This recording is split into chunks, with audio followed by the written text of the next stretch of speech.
तो छोले देखें हर कोई बनाता है, लेकिन छोलों के साथ मोहब्बत है ना बहुत कम लोग देते हैं। हम अपनी हर एक प्लेट के साथ अपनी मोहब्बत देते हैं, जिससे अल्लाह पाक का करम है, कस्टमर भी हमसे मोहब्बत करते हैं, हम भी करते हैं। और जो ये इसमें जायका है ना वो सिर्फ हमारी मोहब्बत का ही है। मसाले तो सभी डाल रहे हैं। 42 साल पहले हमारे वालिद साहब ने एक ठेले के ऊपर स्टार्ट किया था, जब ये रोड वगैरह ये हसन शहर को कुछ नहीं बने हुए थे। हमने तकरीबन ये 17-18 सालों से हम आ रहे हैं दोनों भाई, बहुत अनथक मेहनत की है इसके पीछे। एक अफराद नहीं है, पूरी फैमिली मिलके इस काम को चलाते हैं हम लोग।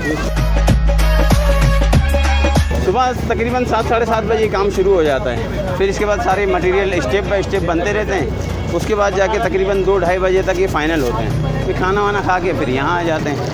अब यहाँ से जाने के बाद तकरीबन 7:30 बज जाते हैं घर पहुँचते। खाना खाने के बाद फिर दोबारा वर्क शुरू हो जाता है। भाई मेहनत और लगन जिस काम में होगी ना तो इंशाल्लाह तरक्की मिलेगी।